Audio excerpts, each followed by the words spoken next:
My friends, for a month, every single day, I applied under $20 K-beauty patches to my under eye area here and $125 luxury eye patches to my under eye here. We did before and after photos. We used a tool to measure the moisture levels in my skin as well as signs of wrinkles. And today we are going to talk all about what happened. Timestamps and links to the products affiliated when possible will be in the description box below, as always. And I think today's video is going to be so fun because this is really going to give me a chance to talk to you all about the research side of things. And this video is my hobbies and my work really colliding. We're going to get a chance to talk about tools that researchers like myself use and what I do with data points, sometimes confusing data points. I think it's going to be such a fun and valuable video. But before we do anything else, we've got to talk about eye patches, what they are, how they work. Eye patches work through two different approaches. This is what eye patches look like, and this gel here, the actual patch itself, works through occlusion, which is it creates a physical barrier, a physical seal, and that inherently increases hydration, that helps with smoothing or reducing the appearance of wrinkles. And this also works simply by being a way to deliver ingredients into your skin. You're going to get the benefits from all of the ingredients included within these patches. You'll see a lot of patches use humectants to increase hydration in the skin. That's going to include your ceramide, your hyaluronic acid type of ingredients. You see collagen boosting ingredients like niacinamide, like peptides. You see antioxidant ingredients. And in eye patches specifically, you see ingredients to target concerns like puffy under eye areas. That's going to include ingredients like caffeine. So bearing in mind the two distinct ingredients lists in these as well as the price point, but also the fact that they are both patches, like I just explained, the patch itself is pulling a lot of weight. My hypothesis going into this is that I thought both products would do the exact same thing. I thought we were going to see, if anything, very minor differences, and yet I suspected we would probably see a smoothing effect on both of my under eye areas. After all, I was going into this after a month in which I hadn't done very much for my under eye area, and that's always important. If you don't do anything for your skin and then you start using products that do something, that's when you see intense results. As opposed to if I had been using eye patches every single day in February before I started this trial, I might not have seen much at all because I had already been using products. This is why in research, I talk about this all the time.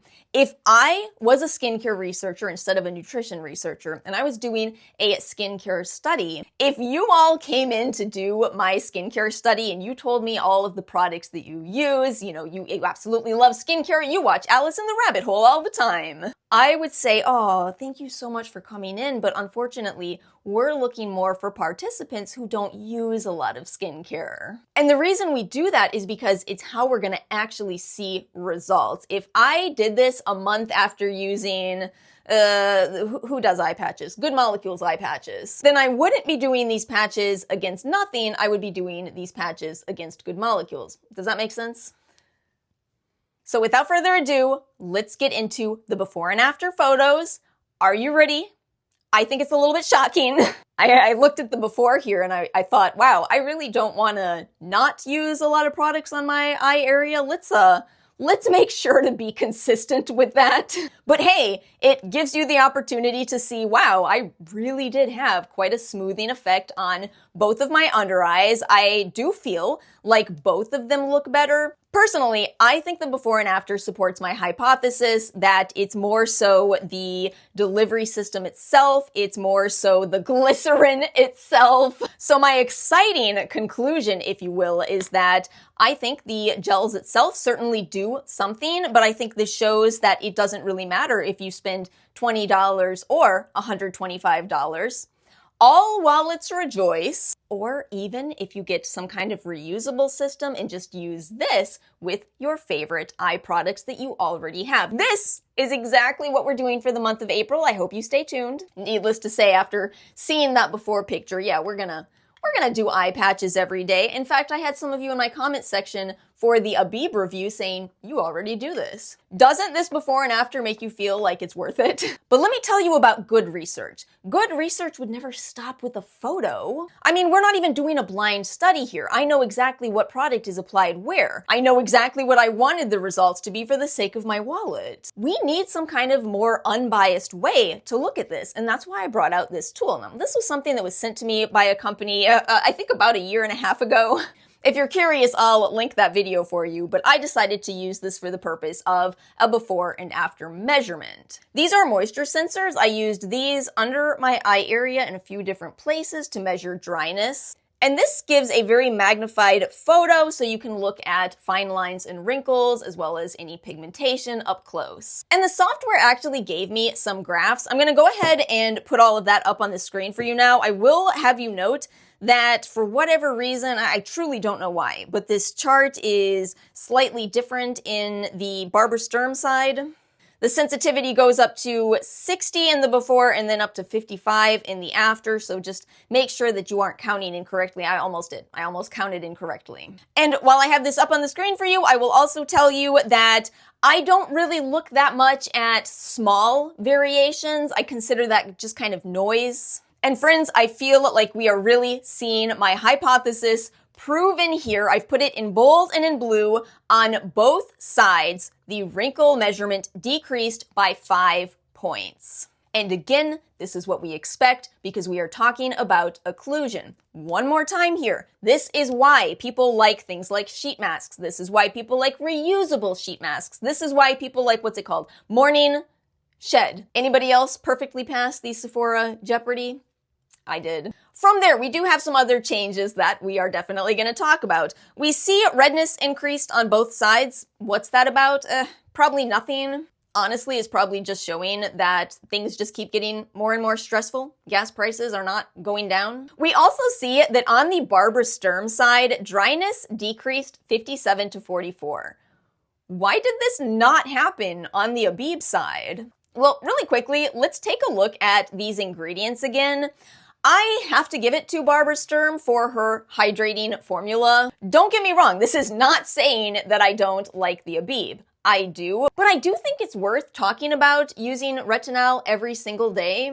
I think that that might have actually been a little intense on my skin. You know, a few people asked me this back when I did my initial Abib review. Is it okay to use a retinol product on your under eye area every single day? And listen, while Abib tested this for sensitivity, it still could potentially be a lot. I've kind of said for a couple years now that I've been hesitant about using retinoid products in my under eye area, so you know I haven't used them as much either, and that could be why you're not really seeing an increase in dryness, but why you're not seeing that decrease that we saw with the Dr. Sturm product. So as much as I would prefer not to tell you this for the sake of my wallet, I will say I think this formulation might actually be a little bit more friendly for the purpose of fighting dryness. Does that mean this is the only way to fight dryness? Absolutely not. Again, you could find a very hydrating under eye serum and pair it with something like these reusable eye masks and save yourself so much money. But we have one more data point to discuss, don't we? I know you see it. Pigmentation increased 28 to 39 on the Abib side. This is the funniest one for me because when I did these measurements, I was quite perplexed. I looked at this and I went, uh-oh, what happened? I didn't believe it. Now again, this could be my bias. It absolutely could. I just want to put that out there. But what I will tell you I suspected is that I probably got a hair in the way of me using this. That has certainly happened before. That said, I don't want to just irresponsibly overlook this. I want to responsibly throw this data point away. Yes, this is a real thing that scientists do. Sometimes you will get data in that just doesn't make sense. So before you discard that data, you have to ask why could it have happened, and you have to make sure you're not throwing away valuable data. So what I did is I went over to the YesStyle website, I clicked sort by negative reviews, and I read through all of the negative reviews.